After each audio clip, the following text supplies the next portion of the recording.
அறிவோம். அனைவருக்கும் நமஸ்காரம். நாம் பார்த்து கொண்டிருக்கிற வகுப்பு பஞ்சதசி. சுவாமி வித்யாரண்யர் அருளிய ஒரு அருமையான அத்வைத நூல். இதுல நாம சித்திர தீபம் அப்படிங்கிற ஒரு 6வது அத்தியாயம் பார்த்து கொண்டிருக்கோம். அப்ப இப்ப 177 போலாம்.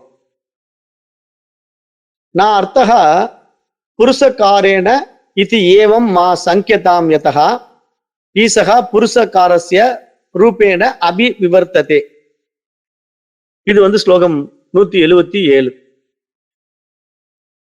இங்க என்ன சொல்றாருன்னா, இந்த ஸ்லோகத்துல எல்லாவற்றையும் ஈஸ்வரன் தான் நடத்துகிறார் என்பதனால மனித முயற்சிக்கு எந்தவித பயனும் இல்லை என்று எண்ணிவிடக்கூடாது. ஏனென்றால் மனிதனின் முயற்சியாகவும் ஈஸ்வரனே வெளிப்படுகிறார் என்று இந்த ஸ்லோகத்துல புரிய வைக்கிறார்.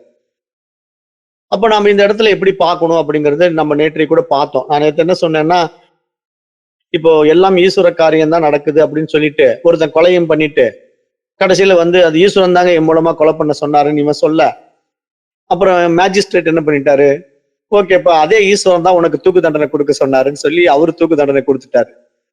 ஆக எல்லோருமே ஈஸ்வரனுடைய காரியத்தில் தான் நம்ம இயங்கிட்டு இருக்கிறோம். ஆனா இப்போ இதை ஈஸ்வரன் தான் செய்ய சொன்னாரு அப்படின்னு நமக்கு சாதகமான காரியங்கள் எல்லாம் ஈஸ்வரன் காரியமா நம்ம செஞ்சிடக்கூடாது. அப்படி செய்யறதா இருந்தா அது யார் செய்வா? மிருகங்கள் அப்படித்தான் வாழும். மிருகங்கள் எல்லாமே ஈஸ்வர நிகழ்வுகள் இருக்கிறதுனால அதுங்களுக்கு ஒன்றும் தெரியாது. அது ஈஸ்வர நிகழ்வுலயே போகும். அதனால அதனுடைய வாழ்க்கை அப்படிதான். நம்ம வாழ்க்கை அப்படி இல்லை. நமக்கு ஒரு பகுத்தறிவு இருக்கு. நல்லது கெட்டது தெரியும். அப்ப நம்ம நல்லதை மட்டும் எடுத்துக்கலாம், கெட்டதை விட்டுறலாம். அப்ப இங்க அந்த அடிப்படையில எல்லாமே ஈஸ்வரனே நடத்துகிறார் அப்படின்னா மனித முயற்சிக்கு எந்த பயனும் கிடையாதா அப்படின்னு நீங்க பாத்தீங்கன்னா அப்படியே எண்ண வேண்டியதில்லை. மனிதன் தன்னுடைய முயற்சியாகவும் ஈஸ்வரனே வெளிப்படுகிறார் என்பதை இந்த ஸ்லோகத்துல புரிய வைக்கிறாரா? அது எப்படின்னு பார்ப்போம். நான் அர்த்தகா புருஷ காரேன இதி. ஈஸ்வரன் அந்தர்யாமியாக இருந்து ஜீவர்களின் கர்ம நியதியை ஒழுங்குபடுத்துகிறார் என்று நம்ம பார்த்தோம். அப்ப இதை கேட்ட உடனே நமக்கு ஒரு சந்தேகம் வரும். அப்ப அப்படி பார்த்தா மனித முயற்சிக்கு என்ன மதிப்பு இருக்கு? அப்ப நானுன்னு எதுக்காக இந்த தனிப்பட்ட முயற்சி செய்யணும்? எல்லாமே ஈஸ்வரனே பார்த்துக்குவான் அப்படின்னு நான் சும்மா வீட்டுல படுத்துக்கிட்டு இருக்கலாம்ல. அதாவது நம்முடைய தனிப்பட்ட முயற்சி எதுவுமே வேண்டாம்ப்பா, ஈஸ்வரன் தானே எல்லாம் பண்ணிட்டு இருக்கிறான். அப்ப எனக்கு என்ன வருமோ வரட்டும், என்ன போகுதோ போகட்டும், நான் ஏன் உழைக்கணும், நான் ஏன் கஷ்டப்படணும், அது ஈஸ்வரன் நிகழ்வு நடக்கட்டுமே அப்படின்னு சொல்லி நம்ம வீட்டுல சும்மாவே இருந்தோம்னா தானாவே எல்லாம் நடந்துருமா அப்படின்னு ஒரு சந்தேகமும் நமக்கு வருது. ஏன்னா அப்படித்தானே இங்க வேதங்கள் எல்லாம் எல்லாமே ஈஸ்வரன் நிகழ்வு நடக்குதுன்னு வேற சொல்லிடுது. அப்ப எல்லாமே ஈஸ்வரன் பார்த்துக்கிட்டோம், நமக்கு எதுக்கு ரொம்ப ரிஸ்க் எடுத்து அது இதை பண்ணிக்கிட்டு அப்படின்னு நம்ம கொஞ்சம் அமைதியா இருந்துருவோமே, கம்முன்னு படுத்துக்கலாம் வீட்டுல அப்படின்னு கூட தோணும். ஆனா இங்க எப்படின்னா, வித்யாரண்யர் மனித முயற்சி தனிப்பட்ட முறையில் நாம் எடுக்கின்ற சில முயற்சிகள் வீணானது என்று ஒருபோதும் எண்ணக்கூடாது. ஏன் அப்படின்னா, ஏவம்மா சங்கியதாம் அப்படிங்கிற வார்த்தை போடுறாரு. இது போல சந்தேகம் பட வேண்டாம். வேதாந்தம் ஒருபோதும் சோம்பேறித்தனத்தையோ விதி விட்ட வழி என்பதையோ போதிப்பது கிடையாது. எல்லாம் ஈஸ்வரன் செய்கிறார், எனவே நான் எதுவும் செய்ய வேண்டியதில்லை என்ற எண்ணம் வேதாந்தத்தின் கருத்து கிடையாது. அது தவறான புரிதலினால் உருவாகுகின்ற முடிவு அப்படிங்கிறதையும் இந்த ஸ்லோகத்துல தெளிவுபடுத்துறார். ஏன்னா இதெல்லாம் ரொம்ப நம்ம புரிஞ்சுக்கணும். நிறைய பேர் இந்த அறகுறையா அத்வைத வேதாந்தத்தை படிச்சுக்கிட்டு அப்புறம் எல்லாம் ஈஸ்வர காரியம்னு சொல்லிட்டு தான் செய்யற தவறையும் ஈஸ்வரன் மேல போட்டுக்கிட்டு அப்புறம் ஈஸ்வரன் எல்லாம் பாத்துக்கிறான், நமக்கு எதுக்கு, நாம சும்மா இருப்போமே அப்படின்னு சும்மாவும் இருந்துகிட்டு அப்படியே நமக்கு எல்லாம் அதுவே நடந்துரும் அப்படின்னு அப்படியே வாழ்றதுக்காக இங்க மனித பிறவி தேவை கிடையாது. அது மிருகமாவே பிறந்தாலும் ஈஸ்வரன் பார்த்துக்குவான். ஏன்னா மரத்தை வச்சவன் தண்ணி ஊத்துவான். அப்ப நமக்கு பிரச்சனையே இல்லை, அதுவே எல்லாம் பார்த்துக்கிட்டுன்னு விட்டுறலாம். ஆனா இங்க மனிதனுக்கு அப்படி கிடையாது. ஏன்னா மனிதனுக்கு ஒரு ஃப்ரீவில் இருக்கு அப்படின்னு நம்ம பல முறை உங்களுக்கு பேசியிருக்கிறோம். அதை தான் இங்க வித்யாரண்யர் இந்த இடத்துல எடுத்து சொல்லி, அது நீங்க இப்படி எல்லாமே ஈஸ்வரனே பார்த்துக்குவான்னு சொல்றது தவறான புரிதல். நான் எதுவும் செய்ய வேண்டியது இல்லை என்று நாம் சோம்பேறித்தனமாக இருப்பதோ அல்லது விதி விட்ட வழி என்பது அப்படியே போவதோ அது தவறான புரிதல் என்று இந்த இடத்துல புரிய வைக்கிறார். அது எப்படின்னா, யதகா ஈசகா புருஷகாரஸ்ய ரூபேன அபி. இந்த ஸ்லோகத்துல ஒரு மிக முக்கியமான கருத்தை பார்க்க முடியுது. இந்த இடத்துல மனிதனுக்கு உள்ளே ஒரு புத்தி இருக்கு, அந்த புத்தி பிரகாசிக்குது, அது பட்டு பிரதிபிம்பிக்கிற ஒரு ஊடகம் தான் இந்த மனித மனமும் உடலும். அப்ப அந்த மனிதனுக்குள்ளே எழுகின்ற நல்ல எண்ணங்கள் இருக்கு, அது தர்மத்தில் நிலைக்க வேண்டும் என்ற விருப்பம், ஞானத்தை நாட வேண்டும் என்ற தாகம், சாதனை செய்கின்ற உறுதி, நான் இதில் வெற்றி பெற்றே தீர வேண்டும் என்ற மன வலிமை, இவைகள் எல்லாமே ஈஸ்வரனின் அருளின் வெளிப்பாடுகள் தான்.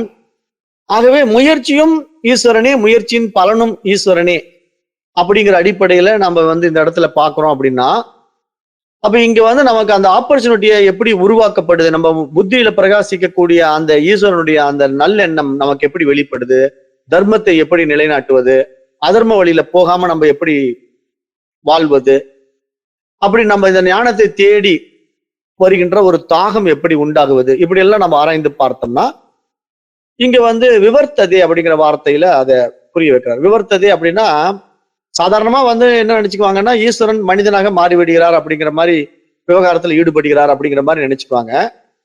ஆனா இங்க அப்படி அர்த்தம் எடுத்துக்கூடாது. அதாவது ஒரு மனிதனிடத்துல காணப்படுகின்ற நல்ல செயல் விளைவுகள், நல்ல முயற்சிகள், அவனிடத்துல வெளிப்படுகின்ற விவேகம், அப்புறம் வைராக்கியம், ஸ்ரத்தை, பக்தி, சாதனை ஆகிய எல்லாமே ஈஸ்வர சக்தியின் வெளிப்பாடு. அப்ப ஈஸ்வர அருளும் மனித முயற்சியும் எதிரெதிரானவை கிடையாது, ஒன்றுக்கொன்று துணை புரியக்கூடியவைகள் அப்படிங்கிறது இங்க பார்க்க முடியும். அப்ப இங்க வேதாந்தம் என்ன சொல்ல வருதுன்னா, ஈஸ்வரன் என்பவன் ஒரு சக்தியாக இருக்குது. இங்க புருஷாகாரம் அப்படிங்கிற வார்த்தை, அதாவது நம்ம முயற்சி ஆகியவற்றை செய்யும் போது அது ஈஸ்வரன் என்ன பண்றான்னா அதுக்கு ஒத்துழைப்பு கொடுக்குறான். நாமளா ஒரு நல்லதை நோக்கி செய்யணும், நல்ல முயற்சிகள் எடுக்கணும் அப்படின்னு நம்ம முயற்சி எடுக்கும்போது அது ஈஸ்வரனுடைய அனுகிரகமா மாறி உங்களுக்கு அதுல வெற்றி பெறுவதற்கான வாய்ப்பு அதிகப்படியா உருவாக்கி கொடுக்குறான். அந்த இடத்துல ததாஸ்து, உன்னுடைய விருப்பம் நல்லதை நோக்கி போகிறது, நீ அப்படியே நடக்கட்டும் என்று ஆசீர்வதிக்கிறான். அப்ப அந்த நல்ல வாசனைகள் நம்ம இடத்துல வெளிப்படுவதற்கு என்ன காரணம் அப்படின்னா, நம்ம பூர்வ சம்ஸ்காரத்தில் செய்த நல்ல புண்ணிய கர்மாக்களும் ஒரு காரணமா இருக்கு. ஏன்னா எல்லாரும் எல்லாமே அடைஞ்சிட முடியாதுன்னு நான் ஏற்கனவே சொல்லியிருக்கேன். அவரவர் வினைவெளி அவரவர் அனுபவம்ங்கிறதுனால இப்ப நாமெல்லாம் இந்த பாதைக்குள்ள வந்திருக்கிறோம், நம்ம ஈஸ்வரனையும் இந்த பிரபஞ்சத்தையும் நம்ம புரிஞ்சுக்கிறோம், அப்புறம் நாம இருப்பது இருப்பு மாத்திரம்தான் என்று அந்த நிலையில நிக்க பாக்குறோம் அப்படின்னா, இதுக்கெல்லாம் ஒரு அனுகிரகம் இருந்தால்தான் இந்த மாதிரி பாதைக்குள்ள நம்ம வர முடியும். அப்ப நம்ம தேடுகின்ற அந்த உண்மை தன்மைக்கான அந்த முயற்சி, நம்மிடத்துல இருக்கின்ற விவேகம், அப்புறம் நாம் இதில் வெற்றி பெற்றே தீர வேண்டும் என்ற வைராக்கியம், அதாவது மற்ற விஷயங்களில் பற்று இல்லை, எனக்கு இந்த அத்தியாத்ம ஞானம் தான் எனக்கு முக்கியம் என்ற ஒரு வைராக்கியம், அது மட்டுமல்ல ஸ்ரத்தை, பக்தி, சாதனை ஆகிய எல்லா வகைகளிலும் ஈஸ்வரன் என்ன பண்றான்னா நமக்கு முழுமையான ஒத்துழைப்பு கொடுக்குறான். அப்ப அந்த நிலையில மனித முயற்சி நல்ல பலன் கொடுத்து அந்த முயற்சிக்கு ஆதாரமாக ஈஸ்வரன் இருக்கின்றான் என்பதை பார்க்கிறோம். அப்ப அதனாலதான் நம்ம இந்த இடத்துல எப்படி இந்த விஷயத்தை அணுகுறது அப்படின்னு கேட்டீங்கன்னா, இப்ப ஃப்ரீ வில் அப்படிங்கிறது நம்ம மனிதர்களை பொறுத்த வரைக்கும் ஒரு ஆகாமிய கர்மா. அதாவது இப்போ மற்ற ஜீவராசிகள் ஒரு வேலையை செய்யும், அதுல நல்லது வரும் கெட்டது வரும், ஆனா அதுக்கு செயல் விளைவுகளை அனுபவிக்கிறது மட்டும்தான் பலனா இருக்குமே தவிர புதிய கர்மாக்களை சேர்த்திக்காது. அது பிறவி கடனை தீர்க்கறதுக்காக மட்டும் கஷ்டங்களை அனுபவிச்சுட்டு போயிடும், நல்லது இருந்தாலும் நல்லது அனுபவிச்சுட்டு போயிடும். ஆனா நமக்கு அப்படி இல்லை. நம்ம கஷ்ட நஷ்டங்களை அனுபவிக்க வந்திருந்தாலும் கூடுதலா நம்ம சில நல்லது செஞ்சு நம்ம இந்த பிறவி சக்கரத்துல இருந்து விடுபட வாய்ப்பு உருவாக்கிக்கலாம். புண்ணிய கர்மாக்கள் அதிகமாக அதிகமாக இன்னும் நல்ல பிறவிகள் நமக்கு உருவாகுவதற்கான வாய்ப்பும் உண்டாக்கிக்கலாம். ஆகாமிய கர்மாவை நமக்கு விருப்பமான மாதிரி நம்ம ஃப்ரீவில் மூலமா சரிப்படுத்திக்கலாம். அதுக்குதான் நமக்கு பகுத்தறிவும் கொடுக்கப்பட்டிருக்கு, நல்லது கெட்டது கொடுக்கப்பட்டிருக்கு. ஆனா அந்த நல்லது கெட்டதை நம்ம கையாளும் போது ஈஸ்வர நியதிக்குள்ள நமக்கு அந்த சாஸ்திரத்துக்கு முரணாக இல்லாம, விரோதமா இல்லாம, எது நல்லது எது கெட்டதுன்னு இந்த மாதிரி அத்தியாத்ம ஞான பாடத்தினுடைய அறிவுரைகளோட, ஆலோசனைகளோட, ரிஷிகளுடைய வழிகாட்டுதலோட நம்ம வாழ்க்கையை தேர்ந்தெடுத்து வாழ்ந்தோம் அப்படின்னா நமக்கு எல்லாமே கிடைச்சிடும். அந்த சரியான பாதையில் நமக்கு போவதற்கான வாய்ப்பு திறந்துரும். அப்ப அந்த நிலையில நம்ம எது செய்யணும் செய்யக்கூடாதுங்கிற அந்த புத்திசாலித்தனம் வந்துடும். அப்ப நம்ம நல்லதை மட்டும் நோக்கி போவோம், கெட்டது நம்ம கிட்ட நெருங்காது. இதெல்லாம் நம்ம இதெல்லாம் ஒரு ஆப்பர்ச்சுனிட்டியா பாக்குறோம். அதாவது உண்மையை நோக்கி நகருகின்றவர்களுக்கு ஈஸ்வரனுடைய அனுகிரகம் கிடைச்சி அதற்கான பாதைகளே அவன் திறந்து விடுவான். அப்போ நம்ம ஈஸியா அது வழியா போக முடியும், கஷ்டம் இல்லாம போகலாம். அதுதான் நம்ம எப்படி ஒரு டைம் ஒரு உதாரணம் சொன்னிருக்கோம். எப்படின்னா, இப்போ நம்ம சுமையை சுமந்துக்கிட்டு நாமளே கொண்டு போறதை விட வண்டியில இறக்கி வச்சிடலாம்ல. ட்ரெயின்ல போய் ஏறிக்கிட்டு அந்த பெட்டியும் தூக்கி தலையிலேயே வச்சுக்கிட்டு இருக்க கூடாது. விவரம் இல்லாத மனிதர்கள் என்ன பண்ணுவாங்கன்னா, பெட்டியோட ஏறுவான், அந்த பெட்டியும் தூக்கி தலைமையிலேயே வச்சுக்குவான். ஏன்னா பெட்டி கீழே இறக்கி வச்சு அதுக்கு லக்கேஜ் போட்டுருவாங்க அப்படின்ட்டு. ஆனா இவனையும் அந்த பெட்டியும் அந்த ட்ரெயின் தான் சுமக்குது. ஆனால் இவன் என்ன நினைக்கிறான்னா, அந்த பெட்டி இறக்கி வச்சா லக்கேஜ் ஆயிடும், அதனால நானே சுமந்துக்கலான்ட்டு அங்க தலையில வச்சுக்கிட்டு சுமந்துட்டு போறான். இவன் தலையில வச்சுக்கிட்டு இருந்தாலும் இவனுடைய வெயிட்டும் அந்த பெட்டியினுடைய வெயிட்டும் ட்ரெயினுக்கு தான் வெயிட். ஆக ரெண்டும் எப்படி பார்த்தாலும் அந்த வெயிட் எல்லாம் ட்ரெயின் தான் சுமந்துக்கிட்டு கொண்டு போயிட்டு இருக்கு. ஆக இது புரியாம இவன் என்ன பண்றான், நான் சுமக்கிறேன் அந்த பெட்டி அப்படின்னு நினைச்சுக்கிட்டு இருக்கான். அது மாதிரி நாமளும் என்ன பண்றோம், ஈஸ்வரன் கிட்ட தான் எல்லா பொறுப்புகள் இருக்கு, அவரு தான் எல்லாம் பார்த்துக்கிட்டு இருக்காரு. ஆனா நாம என்ன பண்றோம்னா, நாம செய்யறோம் அப்படின்னு சொல்லி நம்ம ஒரு அகங்காரத்துல வாழ்ந்துட்டு இருக்கோம்.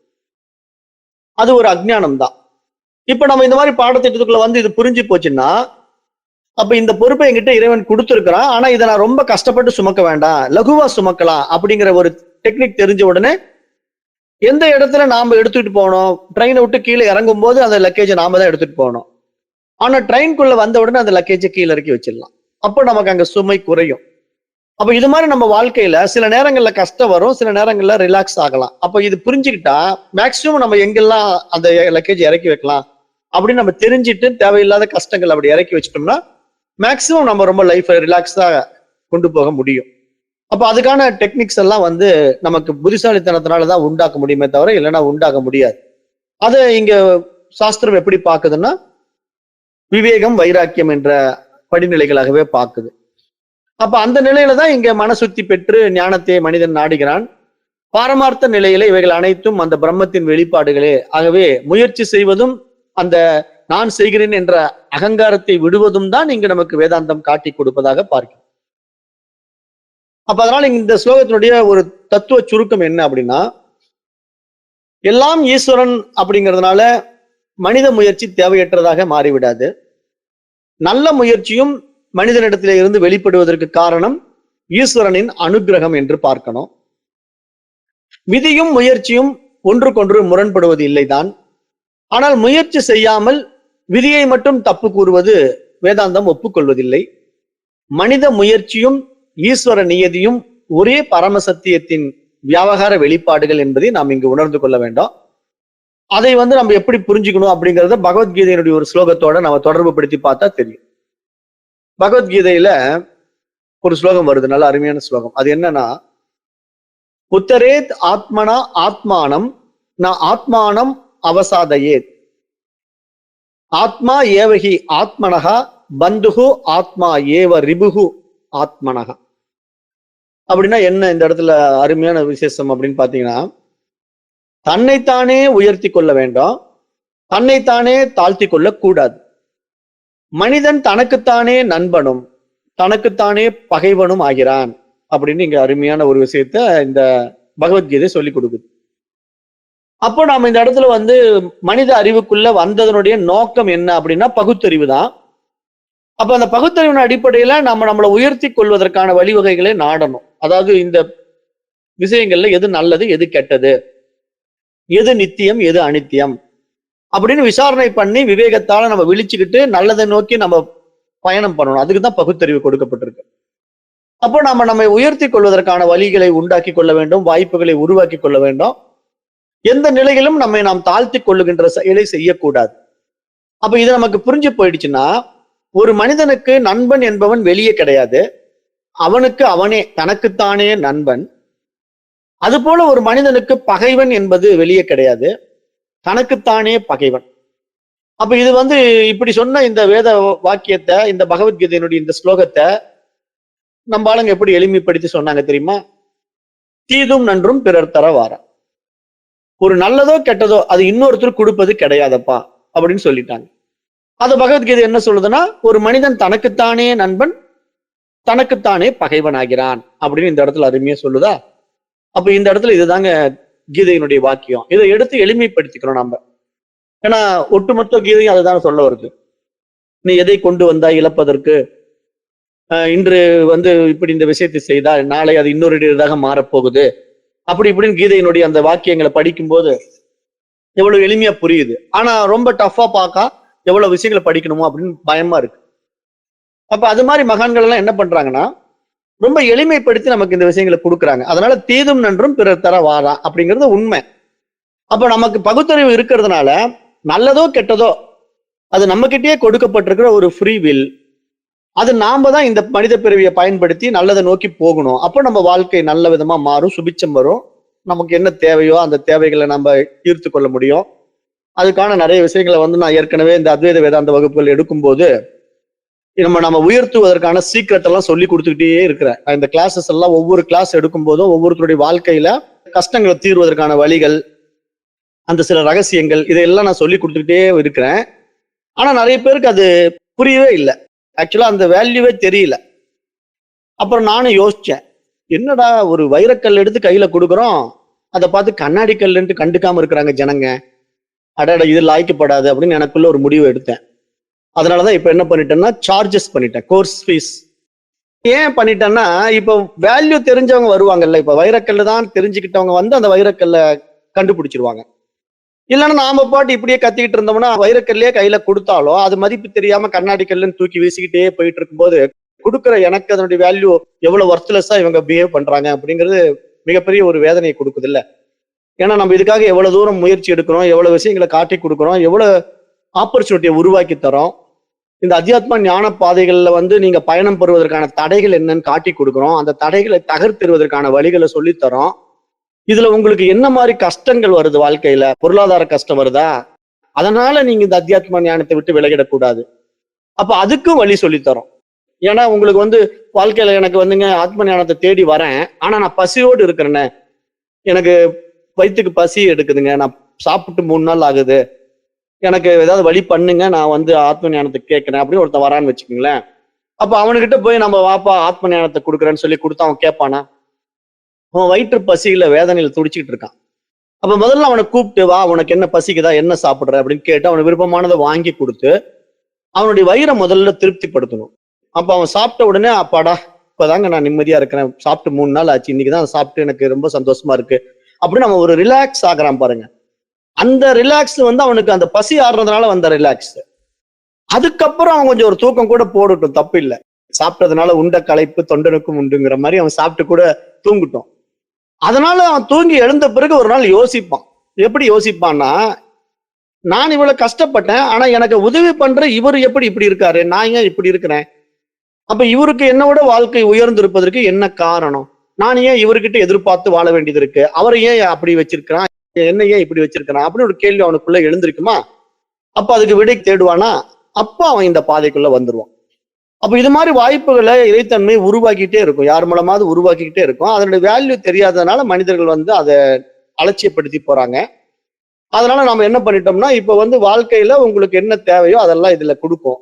ஆனா அது எப்படி கொடுக்கணும், எந்த வழியில கொடுக்கணும், அது எப்படி உங்ககிட்ட கொண்டு போய் சேர்த்தணும் அப்படிங்கிறதுக்கான சில ப்ரொசீஜர்ஸ் எல்லாம் இப்ப மாத்தி தான் இப்ப இந்த கோர்சஸ் இப்படி ஆன்மவியல் சப்ஜெக்டை இப்படி கொண்டு போறோம். ஏன்னா நம்ம கிட்டத்தட்ட 12 வருஷமா அப்படியே வைரக்கல்லாம் கொட்டிக்கிட்டு இருக்கிறோம், எடுத்து எடுத்து கண்ணாடி கல்லுன்னு எரிஞ்சுக்கிட்டு இருக்காங்க இல்லையா? அப்ப இனிமேல் அந்த வேல்யூ தெரிஞ்சவங்களுக்கு கொடுப்போமே. அப்ப அதுதான் நான் அன்னைக்கு கூட சொன்னேன் உங்களுக்கு. ஏன்னா இப்ப இந்த மாதிரி பாடத்துல சார்ஜஸ் போட்டேன்னு வச்சுக்கீங்களேன், உண்மையா படிக்கிறவங்க மட்டும்தான் வருவாங்க. இல்லைன்னா ஐயோ 720 ரூபா கொடுத்து படிக்கணுமா, அடப்போப்பா எத்தனையோ இடத்துல ஃப்ரீயா யூடியூப்ல கிடைக்குது, இன்றால் என்ன புதுசா சொல்லிட்டு போறான், ஆனா அந்த பகவத்கீதையில இருந்தாலும் எடுத்து 4 ஸ்லோகத்தை படிக்க போறான், இதுக்கு 720 ரூபா வேற கொடுக்கணுமா, பாருங்க அங்க ஃப்ரீயாவே சொல்லித்தரான், அங்க போறேன்ட்டு போயிடுவாங்க. போகட்டும். எதுக்கு நான் இப்படி சொல்றேன்னா, இத்தனை நாள் இப்படிதானே கேட்டீங்க, என்ன புரிஞ்சுது, அப்ப இனிமேல் பணம் கொடுத்து படிக்கிறதுனால என்ன புரிய போகுது, இந்த டிஃபரன்ஸை தெரிஞ்சுக்கிறதுக்கு தான் இந்த திட்டம். இது ஒரு வித்தியாசமான திட்டம். ஆனா இதுக்குள்ள பார்த்தாதான் அதனுடைய வேல்யூ அவங்களுக்கும் தெரியும். அதுதான் புரிய வைக்கணும். வாழ்க்கைன்னா என்னன்னு புரிய வைக்கணும் இல்லையா? முதல்ல வாழ்க்கைன்னா என்னன்னு தெரியணும். அதுல மனசு எப்படியெல்லாம் நம்மளை ஏமாத்துது, எப்படியெல்லாம் ஏமாந்துகிட்டு இருக்கிறோம், நாம எப்படியெல்லாம் ஏமாத்திக்கிட்டு இருக்கிறோம் அப்படிங்கிறதையும் தெரிஞ்சுக்கணும். அதுக்கப்புறம் தான் இந்த மாதிரி பாடம் எல்லாம் உள்ள போகும், இல்லைன்னா உள்ளே போகாது. ஏன்னா நம்ம எதை எடுத்தாலும் எதை சொன்னாலும் நெகட்டிவ் மைண்ட்லயே பார்த்துக்கிட்டு அதை ஒரு கணக்கு போட்டே உட்காந்துட்டு இருந்தா எப்படி வாழ்க்கையில முன்னேறது? நமக்கு என்ன நான் சொல்லியிருக்கிறேன், 1 மடங்கு நீங்க கொடுத்தீங்கன்னா 10 மடங்கு உங்களுக்கு திருப்பி கொடுக்கும் இயற்கை. நீங்க எப்படி மனோபாவத்துல கொடுக்குறீங்கன்னு நான் கேட்டேன். ஆனா நிறைய பேர் என்ன நினைக்கிறீங்க, அதை கொடுக்கவே கூடாது அப்படின்னு நினைக்கிறீங்க. அப்ப எப்படிங்க உங்களுக்கு வரும்? அது நான் இன்டெரக்டா எத்தனை கதைகள் எல்லாம் சொல்லிட்டேன். அதாவது ஒரு கார் ஒருத்தன் 1 கோடி போட்டு பக்கத்து வீட்டுக்காரன் வாங்குறான், அதை பார்த்து நீங்க பொறாமப்பட்டீங்கன்னா பிரபஞ்சம் உங்களுக்கு கொடுக்காது. அவன் வாங்கிட்டானே நீங்க சந்தோஷப்பட்டீங்கன்னா அது என்ன நினைக்கும், ஓ இவனும் அந்த காரை விரும்புறான், இவனுக்கு ஒண்ணு கொடுக்கணும்னு நினைக்கும், அப்படித்தான் இங்க இயற்கை இருக்கு அப்படின்னு நான் சொன்னேன். ஆனா அதெல்லாம் எவ்வளவு இன்டெரக்டா நம்ம சொன்னாலும் டைரக்டா சொன்னாலும் அதனுடைய வேல்யூ தெரியாம கடந்து போறவங்களுக்கு வாழ்க்கையில எப்படி சுபிச்ச வரும்? அது வராது. அப்ப அதை வரவழைக்கணும்னா அவங்க அந்த சீரியஸாவே அதுக்கான ஸ்டெப்ஸ் எடுத்தா தான் வரவழைக்க முடியும். அப்ப அது இங்க இப்ப நம்ம அதெல்லாம் இப்ப இனிமேல் அந்த ஸ்டெப்ஸ் கொண்டு போகிறோம். அது நம்ம இப்படி சொன்னா இவங்களுக்கு புரியாது, இனிமேல் அப்படி கொண்டு போகலாம் அப்படின்ட்டுதான் இந்த மாதிரி கட்டண விகிதம் எல்லாம் போட்டு கொண்டு போறோம். இப்ப இதுல கூட அந்த கட்டணத்தை கணக்கு போட்டு வராது இருக்கிறவங்களை பத்தி நமக்கு கவலை இல்லை. ஏன்னா அதுலயும் முன்னேறணுங்கிறவங்க தானே முன்னேற முடியும். அதெல்லாம் நான் எப்படி தெரியுமா நான் பாக்குறேன். இப்ப நீங்க 720 ரூபாய் இந்த பாடத்திட்டத்தை கொடுக்கறது உங்களை பொறுத்த வரைக்கும் அது பெரிய தொகையா இருக்கலாம். ஆனா இந்த கல்விக்கு ஒரு கட்டணம் நிர்ணயிக்கவே முடியாது. அதனாலதான் இந்த கட்டணம் நான் எப்படி போட்டிருக்கேன் நீங்க வாட்ச் பண்ணி பாருங்க. முதல்ல கல்வி பிரிவு 1, கல்வி பிரிவு 2, இது 2க்கு மட்டும்தான் சார்ஜஸ்.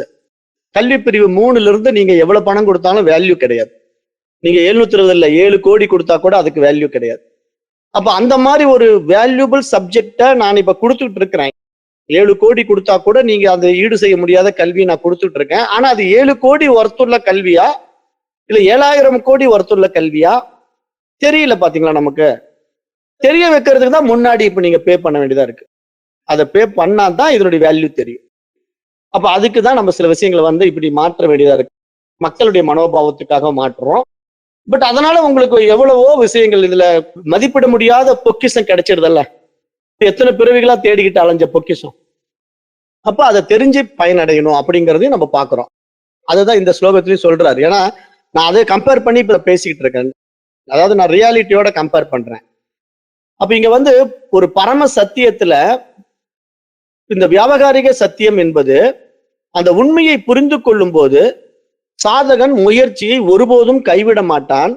அதே சமயம் அந்த முயற்சியின் மீது அகங்காரமும் கொள்ள மாட்டான்.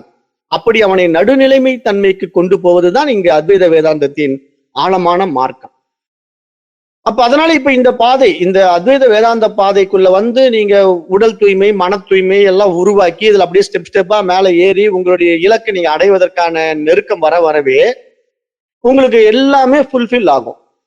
அதாவது வாழ்க்கையில ஒரு திருப்தி எப்போ வரும்? நமக்கு எல்லாமே நிறைவானதான திருப்தி வரும். ஆன்மீக வாழ்க்கைங்கிற திருப்தியே நம்முடைய உலகியல் வாழ்க்கையிலையும் முழுமடையும் போது தான் வரும். ஆன்மீகம்னு சொல்லிட்டு எங்கேயோ போய் குகையில ஒளிஞ்சுக்கிட்டு இருக்கிறதோ அல்லது எல்லாத்தையும் திறந்துட்டு போய் சாமியாரா உட்காந்துக்கிட்டு இருக்கிறதோ அப்படி அடைகிறதுனால வரக்கூடிய திருப்தி எல்லாம் உண்மையான திருப்தி கிடையாது. ஏன்னா அப்படி அடைஞ்சவங்களும் உண்மையா திருப்தி அடையல. ஏன்னா அவங்க எல்லாத்தையும் திறந்துட்டு போய், நான் தான் சொல்லியிருக்கேன், ரிஷிகேஷ கைலாச போயிட்டு அப்பாடா இப்பதான் நான் நிம்மதியான, நான் லிபரேட் ஆயிட்டேன், விடுதலை ஆயிட்டேன்னு சொல்லுவாங்களா? சொல்ல மாட்டாங்க. அங்கேயும் போய் வேற ஏதாவது செஞ்சுக்கிட்டு இருப்பாங்க. அப்ப உண்மையான விடுதலை என்பது இங்க என்ன அப்படிங்கறத நம்ம அனுபவிச்சு உணரணும் இல்லையா? அதுக்கான ஆப்பர்ச்சுனிட்டி தான் இந்த பாடத்திட்டங்கள்ல எல்லாமே கொடுத்துக்கிட்டு இருக்கு. அது ஸ்டெப் பை ஸ்டெப்பா வந்தா தான் அங்க புரியும். இடையில வந்தாலும் புரியாது. அதனாலதான் இந்த பாடத்திட்டங்களை நம்ம கொஞ்சம் முறையாவே ஃபர்ஸ்ட்ல இருந்து கொண்டு வரணும்ட்டு இப்படி ஒரு ஸ்டெப்ஸ் உருவாக்கியிருக்கோம். இது ரொம்ப நாள் திட்டம். எனக்கு கிட்டத்தட்ட இது ஒரு 6-7 வருஷத்துக்கு முன்னாடியே இந்த ஆன்மவியல் சப்ஜெக்டை பத்தி நான் பிளான் பண்ணேன். என்னுடைய பழைய நண்பர்களுக்கெல்லாம் தெரியும். ஜெய்மா பவானி அம்மாவுக்கு, அப்புறம் இன்னொருத்தர் சென்னையில ஒரு பேங்க் மேனேஜர் இருக்காரு, HDFCல ஒர்க் பண்றாரு. நாங்க எல்லாமே சேர்ந்து ஒரு டீம் ஒர்க்கா அதை டெவலப் பண்ண பார்த்தோம். அப்புறம் அந்த டைம் செட் ஆகல. அதனால அதை அப்படியே ஸ்டாப் பண்ணிட்டோம். அந்த சிச்சுவேஷன் செட் ஆகல. இப்போ அந்த காலம் கடிஞ்சு வந்திருக்கு. அது ஈஸ்வர நிகழ்வுல அது எப்போ நடக்கணுமோ அப்பதான் நடக்கும். அதுக்கான நேரம் வந்ததுனால இப்போ இந்த திட்டம் இப்போ அரங்கேறிட்டு இருக்கு. ஈஸ்வரனுடைய விளையாட்டுல இதுவும் இருக்கு. பட் இதுல என்னன்னா ரொம்ப உங்களோட லைஃபே மாறும், ஆனந்தமா இருக்கும். இதுல நீங்க எதுவுமே செலவு பண்றது இல்லை, நீங்க எதையும் கொண்டு வரதில்லை, எதையும் கொண்டு போக போறது இல்லை. ஆனா இங்க நீங்க கொடுக்குற ஒவ்வொன்றும் உங்களுக்கு பல மடங்கு இயற்கை திருப்பி கொடுக்கும். அதுதான் இயற்கையினுடைய நியதி. அது பை பிராக்டிஸ், பை பிராக்டிக்கல் பாருங்க, அப்புறம் புரியும். அடுத்தது நம்ம ஸ்லோகம் 178க்கு போலாம். ஈத்ருக் போதேன ஈஸ்வரஸ்ய பிரவருத்திஹி மா ஏவ வாரியதாம் ததா அபி ஈசஸ்ய போதேன ஸ்வ ஆத்ம அசங்கத்வதி ஜனி. இங்க என்ன சொல்றாருன்னா, இந்த மாதிரி ஒரு புத்திசாலித்தனத்தினால ஈஸ்வரனுடைய உலக செயல்பாட்டை நாம் மறுத்து விடக்கூடாது. இருப்பினும் ஈஸ்வரனுடைய உண்மையான சொரூபத்தை அறிந்து கொள்வதன் மூலம் என்னுடைய ஆத்மா எதன் மீதும் பற்று வைக்கவில்லை, நான் பற்றற்றவனாக இருக்கிறேன் என்ற உறுதியான அறிவு அப்போதுதான் பிறக்கிறது அப்படிங்கிற ஒரு விஷயத்தை இங்க புரிய வைக்கிறார். ஈத்ருக் போதேன ஈஸ்வரஸ்ய பிரவருத்திஹி மா ஏவ வாரியதாம். அதாவது ஈஸ்வரன் அந்தர்யாமியாக இருந்து இந்த உலகத்திலே விவகாரக சத்தியத்தை, வாழ்க்கையை நடத்தி கொண்டிருக்கிறார். அப்ப மனித முயற்சியும் இங்கு ஈஸ்வரனின் வெளிப்பாடு என்றுதான் இங்க ஆசிரியர் விளக்கினார். அப்ப அப்படியானால் இந்த உலகம் பொய்யான தோற்றம் தானே, அப்ப ஈஸ்வரனுடைய செயல்பாடும் இங்கு பொய்யாகத்தானே இருக்க வேண்டும் அப்படின்னு நிறைய பேருக்கு சந்தேகம் வரலாம். ஏன்னா இப்ப நிறைய பேர் இப்ப அத்வைத வேதாந்த பாடங்களை கேட்டுட்டு இங்க எல்லாம் மாயை, எல்லாம் தோற்றம், எல்லாம் பொய் அப்படின்னு சொல்லிட்டு அப்புறம் இதுல என்னத்தை போய் நம்ம செய்யறதுக்கு இருக்கு அப்படிங்கிற சந்தேகமும் வரும். அதுக்கு இங்க வித்யாரண்யர் இந்த ஸ்லோகத்துல விளக்கம் கொடுக்கிறார். என்ன கொடுக்கிறாருன்னா, இந்த விவகார சத்தியத்திலே, விவகார நிலையிலே ஈஸ்வரனுடைய உலக இயக்கத்தை ஒருபோதும் மறுத்துவிடக் கூடாது என்று எச்சரிக்கிறார். ஏனென்றால் ஞானம் பெற்ற பிறகும் இந்த உலக விவகாரம் அதன் நிலையில் தொடரத்தான் செய்யும் அப்படிங்கிறது இந்த ஸ்லோகத்தினுடைய ஆழமான உட்கருத்து.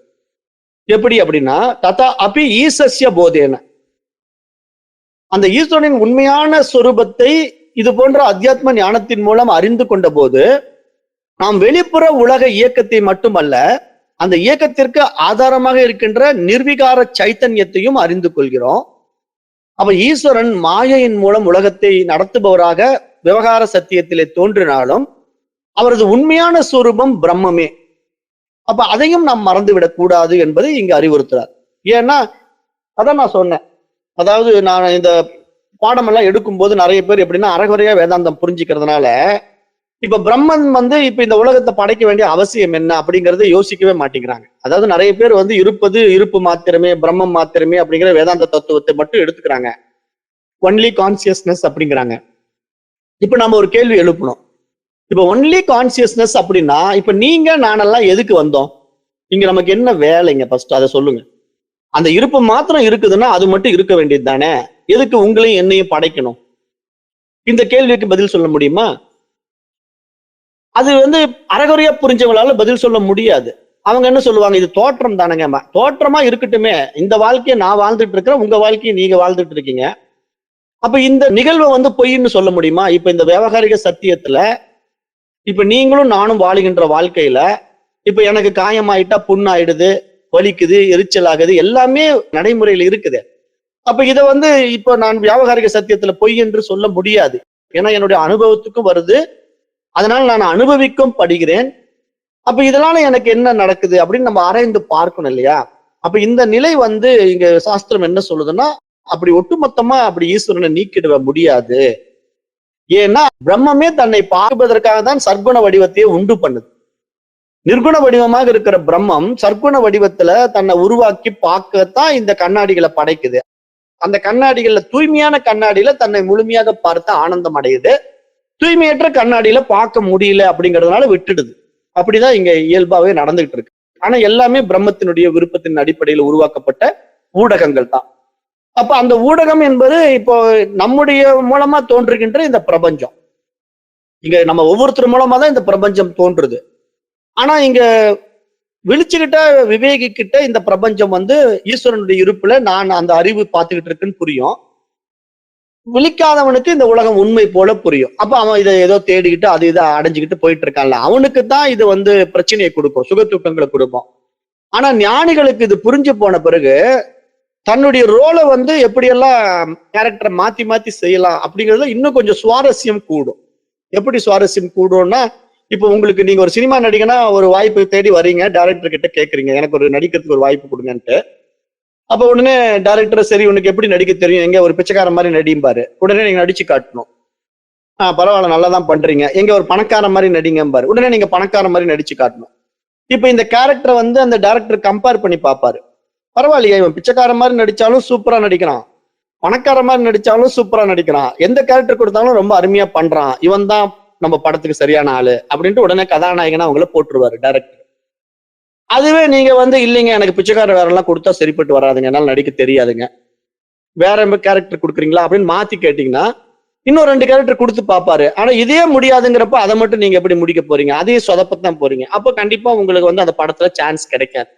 இது புரியுது இல்லையா? இதே மாதிரிதான் வாழ்க்கையில இந்த கண்ணாடியா படைக்கப்பட்ட ஒவ்வொருத்தருக்கும் ஒரு கதாபாத்திரத்தை கொடுத்துருக்காரு. அதை சரியா செய்யறவனை அப்ரிசியேட் பண்றாரு, சரியா செய்யாதவனை யூஸ்லெஸ்ஸா விட்டுறாரு. இவ்வளவுதான் விஷயம். அப்ப இங்க நம்ம அந்த அப்ரிசியேஷனுக்கு அவர் பண்ற அந்த அப்ரிசியேட் பண்றதுக்கான சூழ்நிலை நம்ம உருவாக்கணும்ல. அப்ப அதுக்கு நம்ம கொஞ்சமாவது அதுக்கு தகுதியை புரிஞ்சுக்கணும், மெச்சூரிட்டி தெரிஞ்சுக்கணும், வேல்யூ தெரியணும். அப்ப இதெல்லாம் தெரியாம நாம அதை அப்டேட் ஆக முடியாது, ஈஸ்வரனுடைய விஷயத்துல அப்டேட் ஆக முடியாது. அப்ப அதனாலதான் நம்ம ஆரம்பத்துல இருந்தே இதை சொல்லி கொடுக்கணும். ஈஸ்வரனுடைய நிகழ்வு எப்படி இருக்கு, இதுல உங்களுடைய கதாபாத்திரங்களை நீங்க ஆகாமிய கர்மத்தின் அடிப்படையில மாத்தலாம், கொடுக்கப்பட்ட வாழ்க்கையை அப்படியே வாழணும்னு அவசியம் கிடையாது. அதுக்கு உங்களுக்கு ஃப்ரீ வில் இருக்கு. அந்த ஃப்ரீ வில்ல எப்படி மாடிஃபிகேஷன் பண்றது, இவ்வளவு மாதிரி நிறைய விஷயங்கள் எல்லாம் ரொம்ப நுணுக்கமான விஷயங்களை நம்ம சொல்லிக்கிட்டே தான் இருக்கிறோம். அது நிறைய பேருக்கு புரிய மாட்டேங்குது. அப்ப இன்னும் இந்த பாடங்கள்ல நீங்க டெப்தா போக போக புரிய வரும்போது புரிய வரும். இப்ப நம்ம இந்த இடத்துல என்ன சொல்றாரு அப்படின்னா, இப்ப நம்ம அந்த இயக்கத்திற்கு இந்த ஈஸ்வரனுடைய காரியத்துக்கு தானா நடக்குமா அப்படின்னா நடக்காது. இதுக்கு ஒரு ஆதாரமா ஒரு சைத்தன்யம் இருக்குது, அப்பதான் நடக்கும். அதுக்கு நான் எப்படி உதாரணம் சொன்னேன்னா, வெள்ளைத்திரை இருந்தால்தான் நீங்க படத்தை ஓட்ட முடியும். ப்ரொஜெக்டர் உங்ககிட்ட இருக்கலாம், பிலிம் ரோல் உங்ககிட்ட இருக்கலாம், ஆனா படம் ஓட்டணும்னா வெள்ளைத்திரை இருந்தா ஆகணும். அப்ப அது மாதிரி மைண்டு பாடி உங்ககிட்ட இருக்கலாம், ஆனா அந்த மைண்டையும் பாடியும் வச்சுக்கிட்டு இந்த உலகத்துல விவகாரம் பண்ணணும்னா ஆத்மா இருக்கணும், அறிவு இருக்கணும். இல்லைன்னா உங்களால உலகத்துல ஒண்ணுமே பண்ண முடியாது. அப்போ நீங்க இதுல இருந்து என்ன புரிஞ்சுக்கணும்? அந்த படத்தை ஓட்டுறதுக்கு வெள்ளைத்திரை கண்டிப்பாக வேணும். அந்த வெள்ளைத்திரையின் ஆதாரத்தில் தான் திரைப்படத்தை நான் ஓட்ட முடியும் அப்படிங்கிற அடிப்படை விஷயம் உங்களுக்கு புரியுற மாதிரி, இங்க உங்களுடைய வாழ்க்கையை வாழ்வதற்கு ஆதாரமாக சைத்தன்யம் இருக்கிறது, உங்களுடைய சுய அறிவு இருக்கிறது. அதன் மீது தான் நீங்க இந்த உலகத்தை ஓட்ட முடியும். அப்ப அதன் மீது நீங்க ஓட்டுகின்ற உலகத்துல உங்களுக்கு எப்படிப்பட்ட கதாபாத்திரங்கள் வேணும்? ஆக்ஷன் மூவி வேணுமா, ஹாரர் மூவி வேணுமா, என்ன மாதிரி மூவி உங்களுக்கு விருப்பமா இருக்கோ அதை நீங்க அதுல பிளே பண்ணி பார்க்கலாம் அந்த ஒயிட் ஸ்கிரீன்ல. அப்ப இந்த மாதிரி ஒரு சூழ்நிலைக்கு நமக்கு கொடுக்கப்பட்ட ஃப்ரீ வில்ல நீங்க ஏன் போய் ஹாரர் மூவியை பார்த்து பயந்து பயந்து சாகுறீங்க? அல்லது ஒரு பெக்கர் சீன் எடுத்துக்கிட்டு அதுல போய் கஷ்டப்படுறேன்ட்டு கஷ்டப்பட்டுக்கிட்டு இருக்கீங்க?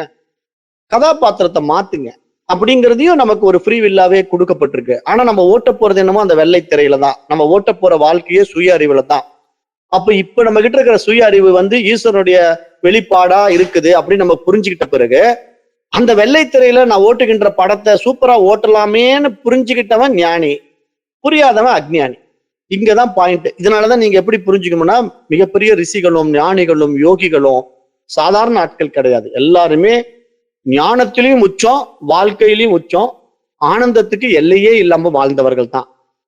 சச்சிதானந்த ஸ்வரூபமா, தூய அறிவா, ஆனந்தமா வாழணும். அப்ப அந்த ஆனந்தம் என்பது தன்னுடைய சுய இருப்புல இருக்கு. ஆனா நான் விருப்பப்பட்டு கொடுக்கப்பட்ட என்னுடைய கண்ணாடியிலையும் அதை நான் பாக்குறேன். அப்படிங்கிறது தான் இங்க விசேஷத்தன்மை. அப்ப அதுதான் நம்ம போக போக இந்த பாடத்திட்டங்கள்ல புரிந்து கொள்ள முடியும். ஏன்னா இங்க மற்ற அத்வைத வேதாந்திகள் மாதிரி அறகுறையா புரியாம கடந்து போயிடக்கூடாது. நீங்கள்லாம் இங்க டெப்த் புரிஞ்சுக்கணும். அப்ப இங்க ஈஸ்வரன் மாயையின் மூலம் உலகத்தை நடத்துபவராக விவகார நிலையில் தோன்றினாலும் அவரது உண்மையான சொரூபம் பிரம்மமே என்பதை இங்க மறந்துவிடக் கூடாது. ததா அபி ஈசஸ்ய போதேனா அப்படிங்கிறாரு. ஆத்மா அசங்கத்வத்தீங்கிறாரு. அப்ப இந்த ஸ்லோகத்தினுடைய மைய கருத்து இதுதான். என்ன அப்படின்னா, ஈஸ்வரனுடைய உண்மையான சொரூபத்தை அறிந்தவுடன் இப்ப நான் ஆத்மா, அதே நிர்வீகாரமான பற்றற்ற சைத்தன்மே அப்படிங்கிறது நமக்கு புரிய வந்துடும். அப்ப அந்த உறுதியான ஞானம் நமக்கு கிடைத்த உடனே நம்முடைய ரியாலிட்டி என்ன? அந்த சுய அறிவு தானே, நான் தானே அந்த ஆத்மா அப்படின்னு நம்ம தெரிஞ்சுக்கிட்ட உடனே நமக்கு என்ன தோணும்? ஓ, நானே அந்த தூய அறிவு, என்னுடைய இருப்பினால் இந்த உலகம் இருக்கிறது, அப்ப என்னுடைய சுய அறிவில் இந்த படம் ஓடுது அப்படிங்கிறது உங்களுக்கு தெளிவா புரிஞ்சிடும். அப்ப அந்த நிலையில இந்த உடலோடும் மனதோடும் கர்மத்தோடும் வாசனைகளோடும் நீங்க ஒட்ட வேண்டியது இல்லை இல்லையா? அப்போ இங்க என்ன, அதுதான் உங்களுக்கு கொடுக்கப்பட்ட ஃப்ரீவில். இந்த மனித வடிவத்துல இப்ப நீங்க என்ன பண்ணிக்கலாம்? வாசனைகள் எல்லாம், தேவையில்லாத பழைய வாசனைகளை பூரா நீக்கிடலாம். ஏன்னா உங்க வாழ்க்கையில பழைய வாசனைகள் பூரா என்ன சூப்பர் வாசனைகளாக இருக்க போகுது? ஏற்கனவே வாழ தெரியாம வாழ்ந்து வாழ்ந்து அற்ப வாசனைகளா தான் இருக்க போகுது. அப்ப அந்த அற்ப வாசனைகள்ல நம்ம அற்பத்தனமா தான் வாழ போறோம். அப்ப அந்த அற்பத்தனமான வாழ்க்கையை வாழ்வதை விட நாம இந்த பாடத்திட்டத்தின் மூலமா அப்டேட் ஆயிட்டு ஞானம் வந்த பிறகு இதே உடலையும் மனதையும் நமக்கு கருவியா வச்சுக்கிட்டு நமக்கு அந்த அறிவை பிரகாசிக்கின்ற ஊடகம் என்று தெரிந்த பிறகு அதை எப்படி பயன்படுத்தலாம், என்ன மாதிரி ரோல்ல மாத்தி கொடுக்கலாங்கிறதெல்லாம் நம்முடைய சுய அறிவிலேயே மாற்றம் செய்ய முடியும். அதுதான் இங்க ஃப்ரீவில், அதுதான் ஆகாமிய கர்மா. அது ஞானிகளிடத்திலே கொடுக்கப்பட்டிருக்கு என்பதை பார்க்கிறோம். ஏன்னா நீங்க நிறைய மகான்களுடைய வாழ்க்கை வரலாறெல்லாம் படிச்சு பாருங்க. ஒவ்வொருத்தரும் எப்படி கடந்து வந்திருப்பாங்க, அந்த வாழ்க்கையினுடைய பூர்ணத்துவம் என்பது என்ன, எல்லாத்தையும் துறந்துட்டு அப்படியே அவங்க காணாம போறதில்லை. எல்லாருடைய மனதிலும் நிறைவது. இரண்டாவது, அவங்க வாழுகின்ற வாழ்க்கையிலும் ஒரு ஆனந்தம் நிறைவடைவது. இப்படிதான் அவங்க வாழ்வாங்க. அவங்களுக்கு எல்லாமே கிடைக்கும். இதுதான் வேணும் அப்படின்னு எதிர்பார்க்காமயே அவங்களுக்கு எல்லாமே வரும். அப்படி ஒரு நிலைப்பாடு. அது எல்லா ஞானிகளும் மகான்களும் அப்படிதான். ஏன்னா நம்ம பட்டினத்தாருடைய வாழ்க்கை வரலாறு கூட எடுத்துக்கோங்களேன். அதாவது அவங்களுக்கு எப்படின்னா, பட்டினத்தார் வாழ்க்கையை எப்படி பார்க்கணும்? அவர் ஏற்கனவே பொருளாதார ரீதியா மிகப்பெரிய கோடீஸ்வரன். பட்டினத்தார் சாதாரண ஆள் கிடையாது. அவர் மிகப்பெரிய பணக்காரன். அந்த காலத்திலேயே அம்பானி மாதிரி பெரிய ஆளுக்கு பல கோடி சொத்துக்களுக்கு அதிபதி. கப்பலே பல தேசங்களுக்கு போயிட்டு பல வியாபாரங்களை பண்ணிட்டு இருந்தவர். ஆனா அவருக்கு சிவபெருமான் ஒரு விளையாட்டை காட்டும் போது, காதற்ற ஊசியும் வாராது கான் கடைவெளிக்கு அப்படின்னு ஒரு விஷயத்தை கொடுத்த உடனே அவர் உடனே என்ன பண்ணிட்டாரு, இந்த உலக வாழ்க்கை உண்மை இல்ல, இது தோற்றம் அப்படின்னு சொல்லிட்டு அப்பயே புரிஞ்சுக்கிட்டு அல்லாஹ் கோமணத்தோட வெளியே கிளம்பிட்டாரு. ஆனா இப்படி போயிட்டாரு, நம்ம குடும்ப கௌரவம் பாதிக்குதேன்னு சொல்லிட்டு அவங்க அக்கா என்ன பண்ணிட்டா, அவரை கொன்னுட்டா குடும்ப கௌரவம் காப்பாற்றப்பட்டுரும், இந்த ஆள் கோமணத்தோட சுத்தி நம்ம மரியாதையை கெடுக்கிறான் அப்படின்னு அவங்க அக்கா விஷத்தை கடந்துட்டா. ஆனா அந்த ஞானி தன்னை உணர்ந்ததுனால அந்த விஷத்தை கண்டுபிடிச்சிட்டாரு. அது எப்படி சாத்தியமாகுது? இதுதான் சொல்றோம். அதாவது நமக்கு அந்த உயர்ந்த நிலைக்கு வரும்போது நல்லது எது கெட்டது எதுன்னு நமக்கு தானாவே தெரியும். அப்ப நமக்கு அது கெட்டதுன்னு தெரிஞ்ச உடனே நாம அது விழிச்சுக்கிறோம் பாருங்க, அதுதான் விழிப்புணர்வு தன்மை. அப்ப நம்ம அந்த கெட்டதுக்கு போக மாட்டோம். ஞானப்பாதைக்குள்ள வந்த பிறகு கெட்டதுக்கு போக மாட்டோம். இப்ப நான் எக்ஸாம்பிள் ஏன் இதை சொல்றேன்னா, பட்டினத்தாருடைய வாழ்க்கை ஏன் சொல்றேன்னா, அவருக்கு இனிமேல் காசு பணம் தேவையில்லை, அமைதி ஆனந்தம் தேவை. அதனால அவர் அதை நோக்கி போயிட்டாரு. அப்ப இங்க அக்கா தன்னோட உடம்ப அழிக்க பாக்குறான்னு தெரிஞ்ச உடனே ஓட்டை அப்பம் வீட்டை சுடும்னு சொல்லி அந்த அப்பத்தை தூக்கி அவ வீட்டு மேலேயே போட்டு வீடை பத்த வச்சுட்டு போயிட்டாரு. போயிட்டு அவர் அமைதியா உட்காந்து சாப்பிட்டுட்டு இருந்த காலத்துல நிறைய பேர் சரியா சாப்பாடு கொடுக்க மாட்டேங்கிறாங்கன்ட்டு ஒரு முடிவு எடுத்தாரு பாருங்க. இனிமேல் என்ன தேடி சாப்பாடு கொடுத்தாதான் நான் சாப்பிடுவேன், இல்லைன்னா நான் சாப்பிட மாட்டேன்னு சொன்னார். அப்புறம் அவர் என்ன சாப்பிடாம செத்து போயிட்டார? அவரை தேடி தேடி சாப்பாடு கொடுத்தாங்க பக்தர்கள். அப்ப எப்படி ஞானி ஒரு முடிவு எடுத்தாருன்னா, அவருக்கு என்ன தேவையோ அதெல்லாம் தானா தேடி வரும். ஏன்னா ஈஸ்வரன் நிகழ்வுல நடக்கிற விஷயம் அது. தனி மனித அறிவு கிடையாது, அங்க ஈஸ்வர அறிவுல வேலை செய்யற வாழ்க்கை. அப்ப அது நமக்கு என்ன வேணுமோ அத்தனையும் கொடுக்கும். ஆனா அப்ப என்ன, பெரும்பாலும் ஆசைகள் இருக்காது. அதை அடையணும் இதை அடையணும்னு ஆசை இருக்காது. உலகத்துக்காக வாழுகின்ற உயரிய தன்மை அவங்க இடத்துல பார்க்கலாம். பட்டினத்தாரை பொறுத்த வரைக்கும் பணத்துக்காக இனிமேல் அவர் ஓட வேண்டியது இல்லை. ஏன்னா அவர் பணத்திலேயே மூழ்கி வாழ்ந்தவர். அதனால அவர் நிம்மதியும் ஆனந்தத்தையும் அந்த இறைத்தன்மையிலேயே இருக்கணும்னு நினைச்சாரு. அதுக்கான அத்தனை வாய்ப்புகள் அவருக்கு திறந்தது. அவரு பட்டினத்தாரா மாறின பிறகும் நிறைய கஷ்டங்கள் எல்லாம் பட்டார்ல. அந்த கஷ்டங்கள்ல ஒரு அரசவையில நகை காணாம போனதை இவரை திருடன் சொல்லி நம்ப வச்சு அவரை கழுமரம் ஏத்த கொண்டு போகும்போது அந்த மரம் பத்தி எரிஞ்சு, அப்புறம் இவருடைய லீலைகளை புரிஞ்சு அந்த அரசனே பத்திரகிரியாரா மாறின வரலாறெல்லாம் நம்ம பார்க்கணும். தண்டனை கொடுக்கக்கூடிய அரசனே இவருடைய மகிமையை பார்த்து பத்திரகிரியாரா மாறின ஒரு மிகப்பெரிய ஞானியா அவரும் உருவானார். அப்ப இதுல நீங்க என்ன புரிஞ்சுக்கணும், அந்த உண்மையை நோக்கி நீங்க போக போக போக உங்களுக்கு எல்லாமே கிடைக்கும், எதுவுமே இல்லாம போயிடாது. ஆனா நாம என்ன நினைச்சுக்கிட்டோம்னா, நம்ம கிட்ட இருந்து செல்வம் இல்லைன்னா வாழ முடியாது அப்படின்னு நம்ம நினைக்கிறோம். அதனால செல்வத்தை நோக்கியே நம்ம போறோம். அப்படி கிடையாது. நீங்க உண்மையான அருளை நோக்கி போனீங்கன்னா உங்களுக்கு எல்லாமே கிடைக்கும். அந்த அஷ்ட ஐஸ்வர்யங்களும் உங்களுக்கு வந்துடும். ஆனா நீங்க அருளை நோக்கி போகாம பொருளை நோக்கி போனீங்கன்னா பொருள் மட்டும்தான் கிடைக்கிற மாதிரி தெரியும். ஆனா அதுலயும் உங்களுக்கு சந்தோஷம் இருக்காது. அதனாலதான் நிறைய பேர் பாத்தீங்கன்னா நிம்மதியே இல்லாம வாழ்றாங்க. பணம் இருந்தா மட்டும் எங்க நிம்மதி இருக்கும்? நிம்மதி இருக்காது. அதனால எப்பயுமே இறைவனுடைய அனுகிரகம் வேணும், அருள் வேணும். அருள் இருந்தா எல்லாமே கிடைக்கும். அதனாலதான் பெரியவங்க எல்லாம் அதை இன்டெரக்டா சொல்லுவாங்க. இப்ப இந்த உலகத்துல வாழணும்னா பொருள் வேணும், அந்த உயர்ந்த அறிவு நிலைக்கு போகணும்னா அருள் வேணும். அதனால பொருள் இல்லாருக்கு இவ்வுலகம் இல்லை, அருள் இல்லாருக்கு அவ்வுலகம் இல்லைன்னு கூட ஒரு பழமொழி சொல்லுவாங்க. ஆனா அதை நம்ம எப்படியுமே நம்ம பழமொழி பொறுத்த வரைக்கும் எல்லாம் மாத்தி மாத்தி தப்பு தப்பா தான் புரிஞ்சுக்கிட்டு இருப்போம். ஏன்னா நம்ம தான் எல்லாமே உல்டா பண்ணி பண்ணி எந்த பழமொழி எடுத்தாலும் அதுல வேற வேற மீனிங்ல தான் நம்ம எல்லாம் பார்ப்போம். அது வேணும்ட்டு சில திட்டமிட்ட மனிதர்களால் தவறாக அப்படி மாத்தி புனைக்கப்பட்ட விஷயங்களாக மாற்றப்பட்டது. ஆனா அதனுடைய உண்மை தன்மை அப்படி இல்லை. இப்படி இந்த ஞானத்தினுடைய அடிப்படையில மகான்கள் சொல்றாங்க. உங்களுக்கு பொருள் அப்படிங்கிறது என்ன பொருள்? இந்த பூமிக்குள்ள நீங்க வாழணும்னா உங்களுக்கு உடல் அப்படிங்கிற விஷயமும் மனசு அப்படிங்கிற விஷயம் தேவை. அருள் உங்களுக்கு இறைத்தன்மை முழுமையா கிடைச்சிட்டா அப்புறம் இந்த உடல் மனசு இந்த உலகம் உங்களுக்கு தேவையில்லை. நீங்க பூரணமா அதுலயே இருக்கலாம். அப்ப இது மாதிரி இறைத்தன்மை என்பது அப்படித்தான் இருக்குதுங்கிறத காட்டுறோம். அப்ப இங்கே இந்த ஸ்லோகத்துல அது அருமையா சொல்றாரு. அசங்கத்துவம்ங்கிற வார்த்தையை போடுறாரு. அசங்கம் அப்படின்னா, இப்ப தாமரை இலையில தண்ணீர் எப்படி ஒட்டாதோ அது போல அந்த பரமாத்மாவிடத்திலே எந்த விஷயமும் ஒட்டாது.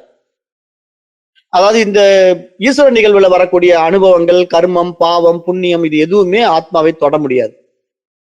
ஆனா இங்க பாதிப்புகள் எல்லாம் இந்த ஈஸ்வர நிகழ்வுல இருக்கிற உடலுக்கும் மனசுக்கும் தான். ஏன்னா உடம்பு நோய்படுதுங்கிறதுனால ஆத்மா நோய்படுமா? கண்டிப்பா படாது. இப்ப உடம்பு காயப்படுதுன்னா ஆத்மா காயப்படுமா? கண்டிப்பா படாது. அப்ப இங்க ஆத்மாவை எரிக்க முடியாது, நினைக்க முடியாது, அழிக்க முடியாது. ஆனா இங்க எரிப்பது, நனைப்பது, அழிப்பது எல்லாம் இந்த உடலை தான் வச்சுக்கிட்டு செய்ய முடியும். அப்ப இங்க உடல் வந்து நான் அல்ல, அந்த தூய உணர்வு தான் நான் அப்படின்னு நம்ம புரிஞ்சுக்கிட்ட பிறகு, இப்ப நமக்கு தேவையான ஒரு கருவி தான் இந்த உடல் என்பது நமக்கு கண்டுபிடிக்கப்பட்ட பிறகு, இதை வைத்துக்கொண்டு என்னென்ன செய்யணுமோ அதை தான் செய்யணும். அதுதான் ஞானிகளுடைய விசேஷத்தன்மை. அதை தான் அவர்கள் வாழ்கிறார்கள், வாழ்ந்து கொண்டிருக்கிறார்கள் என்று பார்க்க முடியும். அப்ப இதுதான் நம்ம இங்க இந்த இடத்துல அசங்கத்துவம்ங்கிற அடிப்படை விஷயம் என்னன்னா, அந்த உடலோடு ஒட்டாமல், அந்த மனதோடு ஒட்டாமல் அவர்கள் தனித்துதான் நிற்கிறார்கள். அது எப்படி நிற்கிறார்கள் என்றால், கண்ணாடியில் தெரிகின்ற பிரதிபிம்பம் போல. நான் இந்த பக்கம் இருக்கிறேன், கண்ணாடியில என்னுடைய உருவம் தெரியும். ஆனா நான் கண்ணாடியில போய் ஒட்டிக்கல. என்ன மாதிரியே ஒரு உருவம் கண்ணாடியில தெரியும். அது நானே தான். ஆனா நான் ஒட்டவே இல்லை. அது மாதிரி இங்க இந்த ஈஸ்வரனும் பிரம்மமும் வேறு வேறு இல்லை. ஆனா பிரம்மம் எதனோடும் தொடர்பு கொள்ளாமல் ஈஸ்வரன் மூலமாக எல்லாமே செய்யுது. எப்படி பாருங்களேன், பியூட்டியா இருக்குல்ல. இதைத்தான் உலகமா, இந்த பிரபஞ்சமா, இந்த காஸ்மிக் மைண்ட் தான் நம்ம பாக்குறோம். அதுதான் இந்த இடத்துல நம்ம புரிஞ்சுக்கிட்ட பிறகு அந்த கண்ணாடியில் இருக்கிற தன்மையை நம்ம சரி பண்ணவும் நம்மளால முடியுங்கிறத சாஸ்திரம் புரிய வைக்குது. அத இங்க சொல்றாரு, தீ ஜனிகி. இது வந்து வெறும் ஒரு சாதாரண ஒரு புத்திசாலித்தனமான புரிதல் கிடையாது. புத்தி அப்படிங்கிற வார்த்தையை தான் இங்க தீ அப்படிங்கிற வார்த்தையில இப்படி ஷார்ட்டா சொல்லுவாங்க. அப்ப இங்க என்ன புரிஞ்சுக்கணும்? சாதாரண ஒரு புற அறிவு போன்ற புத்திசாலி புரிதல் கிடையாது. அசைக்க முடியாத நிச்சய ஞானம். அப்படிதான் இங்க வந்து நம்முடைய அறிவாற்றல் விரிவடைந்திருக்கும். அந்த நிலையில நான் உடல் அல்ல, நான் மனம் அல்ல, நான் கர்த்தா அல்ல, நான் போக்தா அல்ல என்ற உறுதியான அந்த தூய அறிவு நிலை பிரகாசிக்க தொடங்கும். அப்ப இதுதான் உண்மையிலேயே மனம் உடல் கடந்த அந்த உண்மை நிதித்தியாசன நிலை என்பதையும் நாம் இங்க பார்க்க முடியும். அப்ப இந்த நிலையில இப்ப நம் தனி உடல் அபிமானம் இருக்காது. அந்த ஈஸ்வர நிகழ்வுக்குள்ள போன பிறகு இந்த பிரபஞ்ச உடலாகவே நானே இருக்கிறேன் என்பது நமக்கு புரியும். அப்ப இந்த ரிதம்ல மாறாமல் இயங்க வைக்க நமக்கு தெரியும். அப்ப அதுல யார் யார் என்னென்ன மாதிரி கேரக்டர் பண்ணணும் அப்படிங்கிற கதாபாத்திரங்களை தேர்ந்தெடுப்பதற்கும் முடியும். இதெல்லாமே அந்த லெவலுக்கு போகும்போது தாங்க சாத்தியமாகும். அதுதான் பரிமாணம் என்பது. ஒவ்வொரு பரிமாணத்துக்குள்ளேயும் நுழையும் போது சாத்தியமாக்க முடியும். அப்ப இந்த ஸ்லோகம் என்ன, அத்வைதத்தினுடைய இந்த இரண்டு நிலைகள் வந்து இங்க மிக அழகாக ஒருங்கிணைக்கப்படுகிறது என்று பார்க்கிறோம். அது என்னங்க அப்படி இரண்டு நிலைகள் என்றால், வியாவகாரிக நிலையிலே ஈஸ்வரன், உலகம், கர்மம் ஆகியவற்றை ஏற்றுக்கொள்ள வேண்டும். பாரமார்த்த நிலையிலே அந்த பிரம்மம் மட்டுமே, அந்த ஆத்மா மட்டுமே பற்றற்ற நிர்விகார பிரம்மமே என்பதை அறிய வேண்டும். இந்த இரண்டையும் ஒன்றாக போட்டு குழப்பிக் கொள்ளக்கூடாது. ஏனென்றால் அதுக்கு அருமையான உதாரணம் திரைப்படம் அல்லது கண்ணாடி. கண்ணாடியில் என்னை போன்றே ஒரு உருவம் பிரதிபிம்பிக்கும். அது நானே தான். நான் அந்த கண்ணாடிக்குள்ள போய் ஒட்டுவதும் கிடையாது, கண்ணாடிக்குள்ள போய் பூந்து கொள்வதும் கிடையாது. நான் இருப்பதினால் கண்ணாடியில் பிரதிபிம்பம் தோன்றுகிறது. அது போல ஆத்மா, பரமாத்மா, பரபிரம்மம் இருப்பதினால் இங்க மனம் என்ற ஊடகத்தை கொண்டு இந்த உலகம் தோன்றுகிறது. தோன்றுகின்ற உலகம் பரமாத்மாவுக்கு வேறாக இல்லை. பரமாத்மா இருப்பின் காரணமாக அந்த கண்ணாடியில் பிரதிபிம்பிக்கின்ற உலகமும் பரமாத்மாவே. ஆகவே இங்கு சர்வம் பிரம்மமயம்தான். அதில் எந்த சந்தேகமும் கிடையாது. ஆனால் எந்த இடத்திலே நான் அந்த பிரதிபிம்பத்தை பயன்படுத்த வேண்டும், எந்த இடத்திலே நான் உண்மையாக இருக்கிறேன் என்பதை புரிந்து கொள்வதற்கு இங்கு ஞானம் தேவை. அப்ப எந்த இடத்துல வியாவகாரிக சத்தியத்துக்குள்ளே வந்தால் நான் ஈஸ்வரன், பாரமார்த்திக சத்தியத்துக்குள்ளே போனால் நான் பிரம்மம். அப்ப நான் பிரம்மமாக எப்ப இருக்கணும், ஈஸ்வரனா நான் ஏன் மாறணும்? ஏன் நான் பிரம்மமாக மட்டுமே இருந்து விட்டு போகலாமே, ஈஸ்வரனாக மாறி இந்த உலக விவகாரங்கள் தேவைதானா? அப்படின்னா தேவைதான். அந்த தேவையின் நிமித்தம் தான் இந்த பிரபஞ்சம் படைக்கப்பட்டிருக்கிறது. அந்த பிரபஞ்சம் என்பது தனி உடல் ஊடகத்தின் மூலமாக உண்டாக்கப்பட்டிருக்கிறது. அந்த கண்ணாடியின் மூலமாக அதை காண முடிகிறது அப்படிங்கிற மிகப்பெரிய உண்மையை இங்க புரிய வைக்கிறாங்க. ஏன்னா நாம ஒருத்தர் மூலமா தான் இந்த பிரம்மாண்ட உலகமே உண்டாகி இருக்கு. ஆனா அந்த கண்ணாடி நான் தான் என்பதை அது மட்டுமே அறியும். அந்த தூய அறிவு மட்டுமே அறியும். இப்ப எப்படி நீங்க இதை புரிஞ்சுக்கலாம்னா, இப்ப நீங்க அந்த பிரம்மம் உங்களுக்கு பார்க்க விரும்பின ஒரு விருப்பத்தின் அடிப்படையில தான் ராமசாமிங்கிற ஒரு கண்ணாடியை உருவாக்குனீங்க. நேத்தே சொன்னேன் நான், இது ராமசாமிங்கிற கண்ணாடியை உருவாக்குனீங்க. அந்த ராமசாமிங்கிற கண்ணாடியில உங்களை பார்க்க தொடங்கின உடனே இந்த உலகம் தெரியுது. அப்ப இந்த உலகத்துல எத்தனை மனிதர்கள், எத்தனை ஜீவராசிகள், இந்த உலகத்தினுடைய கேலக்சி எடுத்துக்கங்க, கோள்கள், சூரியன், சந்திரன், எண்ணற்ற விஷயங்கள், இந்த நட்சத்திரங்கள் என்று எவ்வளவோ விஷயங்கள் இருக்கே இந்த உலகத்துல. அப்ப இதை எப்படி நான் புரிந்து கொள்கிறேன்? நானே அந்த தூய அறிவு என்பதை எப்படி புரிந்து கொள்கிறேன்? இப்ப நான் ரொம்ப நாளா சொல்லாமட்ட ஸ்லோகத்தை மீண்டும் இப்ப நான் எடுத்துக்கிறேன். என்ன அதுன்னா, நான் தத்திர சூரியோபாதி நான் சந்திர தாரகம் நேமா வித்யதோபாந்திகி குதோயம் அக்னிகி தமேவ பாந்தம் அனுபாதி சர்வம் தஸ்ய பாசா சர்வமிதம் விபாதி அப்படின்னு கடோ உபநிடதத்துல யம தர்மராஜன் நசிகேதனுக்கு சொல்லக்கூடிய ஒரு அருமையான உபநிடத உபதேசம். அது என்ன? நான் இருப்பதினால் சூரியன் ஒளிர்கிறது, நான் இருப்பதினால் விண்மீன்கள் மின்னுகின்றன. அப்ப நான் இல்லாமல் இந்த கற்பூர ஜோதி ஒளிர்ந்து விட முடியுமா? அப்ப இங்க உண்மையால் நான் யார்? நான் அந்த சுய அறிவு, என்னுடைய அறிவு பிரகாசத்தினாலே இங்க எல்லாம் அறியப்படுகிறது அப்படிங்கிறது தான் அந்த ஸ்லோகத்தினுடைய ஆழமான உட்பொருள். இந்த நிலை நமக்கு புரியணும்னா எந்த இடத்துல பாரமார்த்திக சத்தியத்துல நான் இருந்துகிட்டு இருக்கேன், நான் எப்ப விருப்பப்பட்டு வியாவகாரிக சத்தியத்துல ஈஸ்வரனா மாதிரி இந்த உலகத்தை அனுபவிக்கிறேன், இதற்கு நான் தேர்ந்தெடுக்கின்ற ஊடகம் என்ன, அந்த ஊடகத்தின் வழியாக உண்டாக்கப்பட்ட பல்வேறு ஊடகங்கள் என்ன அப்படி நீங்க எல்லாம் பாத்தீங்கன்னா எல்லாம் வெறும் தோற்றம் தான், திரையில் தோன்றுகின்ற வெறும் உருவங்கள் தான். ஆனா அதுல எதுக்குமே முக்கியத்துவம் கொடுக்க கூடாது, அப்படி என்ஜாய் பண்ணிட்டு போயிட்டே இருக்கணும். அதுல ஏதாவது போய் முக்கியத்துவம் கொடுத்து நீங்க அதுல சிக்கனா தான் நீங்க சின்ன பின்னம் ஆயிடுவீங்க. எப்படி இன்னும் கொஞ்சம் ஈஸியா புரிய வைக்கலாம்னா, இப்ப நீங்க ஒரு சினிமா படம் பார்க்க போயிருக்கீங்க, உங்களுடைய வயது வச்சுக்கலாம். ஒருத்தருக்கு 18 19 வயசு, வாலிப வயசு. அங்க போன உடனே அப்படியே சினிமாவில் கதாநாயகனும் ஒரு டூயட் சாங் பாடுறான். இவன் அப்படியே கதாநாயகி கூட சேர்ந்து இவனே பாடுற மாதிரி ஒரு என்ஜாய் பண்றானுங்க. இந்த 21 வயசு 18 வயசு வாலிப பசங்களுக்கு என்ன ஒரு என்டர்டெயின்மெண்ட்னா சினிமா தான் என்டர்டெயின்மெண்ட். அப்ப சினிமா தியேட்டர்ல போய் அவன் படம் பார்க்க உட்கார்ந்த உடனே அங்க கதாநாயகனும் டான்ஸ் ஆடுறாங்க. இவன் என்ன பண்ணுவான் தெரியுமா? அந்த படத்துக்குள்ள போன உடனே கதாநாயகனை கட் பண்ணி விட்டுருவான். கட் பண்ணி விட்டு இவன் கதாநாயகனா மாறிட்டு அந்த கதாநாயகியோட இவனே பாடுவான், ஆடுவான், அப்படியே அவ்வளவு ஒரு ஆனந்தத்துல இருப்பான். அது அவனுக்கே உரித்தான உலகம். அதை நீங்களும் நானும் என்ஜாய் பண்ண முடியாதுங்க. நல்லா புரிஞ்சுக்கணும். நான் சொல்ற பாயிண்ட் ஆஃப் வியூ உங்களுக்கு சினிமா தியேட்டரோட ஒப்பிட்டு தான் சொல்லிட்டு இருக்க முடியும். அப்ப இங்க அந்த டான்ஸ், அந்த என்ஜாய்மெண்ட் அவன் பண்ண முடியறத நீங்களும் நானும் பண்ண முடியாத ஏஜ் இருக்கு. அந்த ஏஜ்ல அவன் பண்றான். இப்போ அந்த ஏஜ்ல அவன் பண்ணி முடிச்ச கேரக்டர் அப்படியே விட்டுருங்க, அவன் அப்படியே படம் பார்த்துட்டு இருக்கட்டும். ஒரு வயசான அம்மா வராங்க, அதே படத்தை பாக்குறாங்க. அங்க ஒரு அப்படியே கஷ்டமான சீனு. வீட்டுக்காரர் எவ்வளவோ கஷ்டப்படுறாரு, ரிக்ஷா ஓட்டுறாரு, காசும் வரல. மனைவிக்கு என்னடா பண்ற, தலையை சொரிஞ்சுட்டு நிக்கிறா, கையில காசு இல்லைங்கிறாரு, மண்ணெண்ணெய் வாங்க முடியல, சமையலுக்கு சாமான் இல்ல, அவ தலையை சொரிஞ்சுட்டு நிக்கிறா. அப்படி ஒரு வறுமை. இந்த பாட்டி தேம்பி அழுதுகிட்டு இருக்கும். ஏன்? இந்த பாட்டியோட அந்த ரோல் மேட்ச் ஆகுது.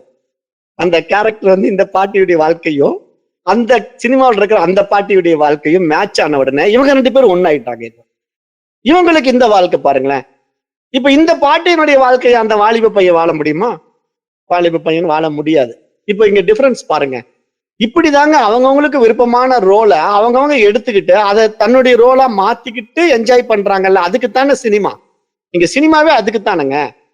அதைத்தாங்க இங்க நாமளும் செய்யணும். நமக்கு கொடுக்கப்பட்ட ரோலை சினிமா தியேட்டர்ல நமக்கு என்ன ரோல் பிடிச்சிருக்குன்னு பார்த்து அந்த ரோலை எடுத்துக்கிட்டு என்ஜாய் பண்ண வேண்டியதுதானே. நீங்க பிடிக்காத ரோலை எடுத்துக்கிட்டு கஷ்டப்படணும், அல்லது நான் இந்த ரோல் தான் எடுப்பேன்ட்டு அடம் பிடிக்கணும். அந்த மாதிரி நம்ம வாழ்க்கையை நம்ம மாத்திக்க தெரியாததுனால தான் நம்ம வாழ்க்கையில பல துயரங்கள் அடைகிறோம், கஷ்டங்கள் அடைகிறோம். நமக்கு ஃப்ரீவில் கொடுக்கப்பட்டிருக்க. நீங்க 18 வயசு 20 வயசு வாலிப பையனா அவன் என்ஜாய் பண்ற வாழ்க்கையை உங்களால பண்ண முடியலங்கிறதுக்காக அந்த சினிமாவே சரியில்லைன்னு சொல்லிட முடியுமா? இன்றைக்கும் வாலிபர்கள் சினிமா தியேட்டர்ல ஆர்வமா படம் பார்த்துக்கிட்டு தான் இருக்காங்க. நமக்கு வயசாயிடுச்சு, பார்க்க விருப்பம் இல்லைங்கிறதுனால சினிமாவே மோசம், சினிமாவே யாரும் போகக்கூடாது அப்படின்னு சொன்னா உலகம் ஒத்துக்குமா? ஒத்துக்காது. அதனால அவரவர்களுக்கு எது எதுல சந்தோஷம் இருக்கோ அது அவரவர்கள் வாழ்க்கையை அவர்கள் அப்படித்தான் வாழ்வார்கள். அதை வாழ்வதற்காகத்தான் இங்க வியாவகாரிக சத்தியமே உருவாக்கப்பட்டிருக்கு. அப்ப இந்த ஒவ்வொரு விவகாரத்துக்குள்ளேயும் ஒரு விசேஷத்தன்மை இருக்கிறது. அதில் ஒவ்வொருத்தருக்கும் ஒரு சுகம் இருக்கத்தான் செய்கிறது. அத்தனை சுகங்களுக்கும் ஆதாரமாக அந்த இருப்பு இருக்கிறது என்பதைத்தான் இங்கு அத்வைத வேதாந்தம் ஆணித்தரமாக நமக்கு நிரூபிக்கிறது. அப்ப இதெல்லாம் எவ்வளவு சூட்சமான ரகசியம். அப்ப இதெல்லாம் புரிஞ்ச ஞானி அப்படியே ஒவ்வொரு ஸ்பாட்லயும் ஒவ்வொரு கேரக்டரையும் அப்படியே அவ்வளவு ஜாய்ஃபுல்லா என்ஜாய் பண்ண முடியும். ஆனா சராசரி மனிதனால அப்படி என்ஜாய் பண்ண முடியாது. அதனாலதான் ஞானிகள் எல்லாம் பாரதியார்லாம் எப்படி பாடுறாரு? காக்கை சிறகினிலே நந்தலாலா உன்னை காணும் இன்பம் தோன்றுதையா நந்தலாலா, தீக்குள் விரலை விட்டால் நந்தலாலா உன்னை தீண்டும் இன்பம் தோன்றுதையா நந்தலாலான்னு எவ்வளவு அருமையா பாரதியாரால் பாட முடியுதுன்னா அவங்க அந்த கேரக்டர் எப்படி என்ஜாய் பண்றாங்கன்னு பாருங்க. நாம எங்க இருக்கிறோம், அவங்க எங்க இருக்கிறாங்க, நம்ம மனோபாவம் என்ன, அவங்க மனோபாவம் என்ன, அவங்க எப்படி அந்த என்ஜாய்மெண்ட்டை பண்ண முடியுது, நம்மளால ஏன் பண்ண முடியல? நாம தான் கேரக்டருக்குள்ளேயே போக விருப்பப்பட மாட்டோம். நாமளே நமக்குள்ள ஒரு மைண்ட் ப்ரீ டிட்டர்மினேஷன் பண்ணிக்கிறோம், தீர்மானிச்சுக்கிறோம். இது நடக்காது, இது ஆகாது, இது முடியாது, சினிமாவே நான் பார்க்க மாட்டேன். அப்படி இப்படி நமக்குள்ள ஒரு திட்டத்தை நம்ம முன்னாடியே பண்ணி வச்சுக்கிட்டு நம்ம வாழ ஆசைப்பட்டா அந்த வாழ்க்கை எப்படி இருக்கும்? சந்தோஷம் இருக்காதுங்க. அதனால இந்த பாடமெல்லாம் இப்படி டெப்த்துக்கு போகுது. அதாவது அத்வைத வேதாந்தம் அப்படின்னா நிறைய பேர் என்ன நினைச்சுக்கிறாங்கன்னா வயசானவங்களுக்கு தான், இதெல்லாம் ஆகாது அப்படின்னு ஒரு மாயையை உருவாக்கி வச்சிருக்காங்க. அந்த மாயையெல்லாம் இப்ப நான் உடைச்சுக்கிட்டு இருக்கிறேன். என்னுடைய சைட்ல வந்து நான் பூரா அதை உடைக்கிறேன். ஏன்னா எவ்வளவு ஒரு அஜ்ஞானத்துல மனிதர்கள் வாழ்ந்து கொண்டிருக்கிறாங்க. ஒரு காலத்துல நானும் அப்படிலாம் மாயையில மயங்கிட்டு இருந்தவன் தான். நான் இந்த பாடங்கள் எல்லாம் ஆரம்பத்துல படிக்கும்போது நான் ஏற்படுத்திக்கிட்ட தவறுகளாக நான் எவ்வளவு விஷயங்களை இழந்தனோ அதை பூரா மீட்டெடுப்பதற்காக நான் திருப்பி எவ்வளவு பாடுபட்டிருக்கேன், எவ்வளவு கஷ்டப்பட்டிருக்கேங்கிறது எனக்கு மட்டும் தான் தெரியும். ஏன்னா அவ்வளவையும் நான் வந்து அதை பேலன்ஸ் பண்ணணும். அவ்வளவும் இந்த ஞானத்தினாலதான் முடிஞ்சதை தவிர சராசரி மனிதனா இருந்தா முடிஞ்சிருக்காது. ஏன்னா அது வந்து ஒரு மிகப்பெரிய ஒரு விஷயம். இதெல்லாம் உள்ள போய் இதுல கொஞ்சம் கொஞ்சமா செதுக்கப்பட்டா தான் அந்த வாழ்க்கையினுடைய சுவாரஸ்யம் தெரியும். அதனால இந்த பாடம் எல்லாம் உள்ள வந்து அதை உண்மையா உள்ள எடுத்துக்கிட்டு பாருங்க. ஒவ்வொன்றும் அப்படி இருக்கும், ஆனந்தமா இருக்கும். அப்ப இந்த இடத்துல என்ன சொல்றாரு இந்த ஸ்லோகத்துலன்னா, கர்மம், வாசனை, உடல், மனம் ஆகியவற்றால் அந்த ஆத்மா பாதிக்கப்படாது. ஆனா இங்க வியாவகாரிக சத்தியத்தில் இருக்கின்ற உடலும் மனசும் தான் அந்த பாதிப்புக்கு உட்படுது. ஆனா இப்ப நான் யார் என்று நம்மை நாம் விசாரணை செய்து பார்த்தால், நான் இந்த உடலும் அல்ல, மனமும் அல்ல. இந்த உடலும் மனமும் என்னால் உருவாக்கப்பட்ட ஒரு கண்ணாடி. அந்த கண்ணாடியில் தோன்றுகின்ற காட்சி என்னுடைய காட்சி தான். ஆனா அந்த கதாபாத்திரம் எனக்கு பொருந்துதா? பொருந்தாத மாதிரி நான் அந்த கதாபாத்திரத்தை உருவாக்குவது எதனால? கண்ணாடி சரியில்லாம போனதுனால.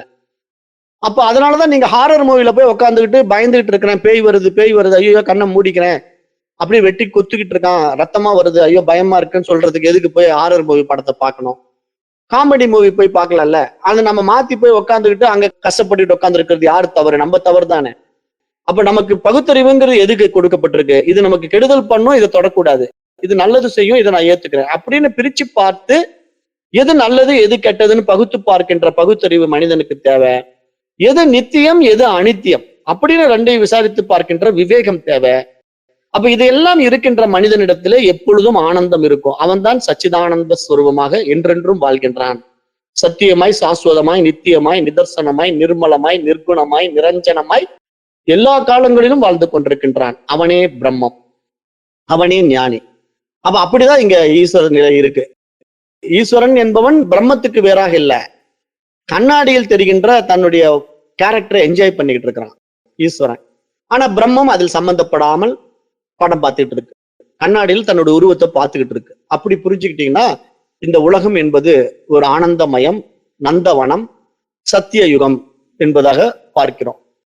அப்ப இங்க வியாவகாரமும் பாரமார்த்தமும் முரண்படாமல் ஒரே உண்மையில் இணைகின்றன என்பதுதான் இங்க மிக முக்கியமான சப்ஜெக்டுங்க.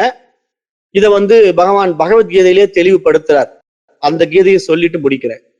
யதா சர்வகதம் சௌக்ஷம் சாம் ஆகாசம் ந உபலிப்யதே சர்வத்திர அவஸ்திதா தேகே ததா ஆத்மான உபலிப்யதே. என்ன மீனிங் அப்படின்னா, எவ்வாறு எங்கும் நிறைந்துள்ள ஆகாயம் அதன் நுட்பத்தால் எதனாலும் ஒட்டப்படுவதில்லையோ அதுபோல எல்லா உடல்களிலும் இருப்பதாக தோன்றுகின்ற ஆத்மாவும் எதனாலும் ஒட்டப்படுவதில்லை.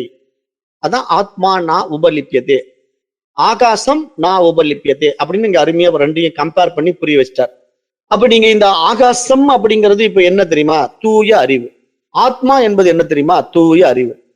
ஆனா கண்ணுக்கு தெரியாத நிர்குண பிரம்மமாக இருக்கின்ற அந்த ஆத்மா கண்ணுக்கு தெரிஞ்ச உருவமா வந்துச்சுன்னா அதுக்கு பேரு சர்க்குண பிரம்மம். கண்ணுக்கு தெரியாம இருந்தா அதுக்கு பேரு நிர்குண பிரம்மம்.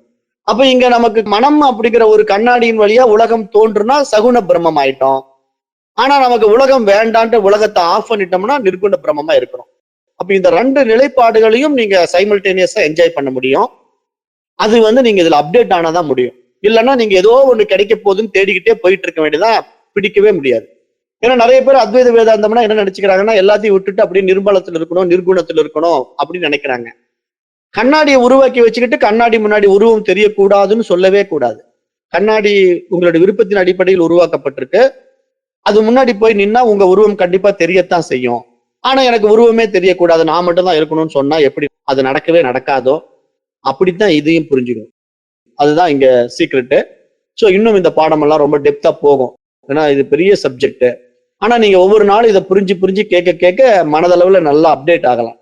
அப்ப இந்த ஸ்லோகம் வந்து வியாபகாரத்திலிருந்து பாரமார்த்தத்துக்கு சாதகனை அழைத்து செல்லுகின்ற ஒரு முக்கியமான திருப்பு முனையாக பார்க்கிறோம். உலகம் வந்து தொடர்ந்து இயங்கட்டும், உடல் கூட தொடர்ந்து செயல்படட்டும், மனம் தனது இயல்புப்படி இயங்கட்டும். ஆனால் இவைகள் அனைத்திற்கும் சாட்சியாக இருக்கும் பற்றற்ற சுத்த சைத்தன்யமே நான் என்ற அறிவு உறுதியாக நிலை பெற்று விட்டால் அதுதான் வேதாந்தம் கூறுகின்ற ஆத்ம நிஷ்டை என்பதாக இந்த ஸ்லோகத்தை 178வது ஸ்லோகத்தை நம்ம நிறைவு செய்வோம். அப்ப நாளைய வகுப்புல நம்ம 179 தொடங்கலாம். நேரம் கருதி வகுப்பை நிறைவு செய்கிறேன். நன்றி. ஓம் தத் சத்.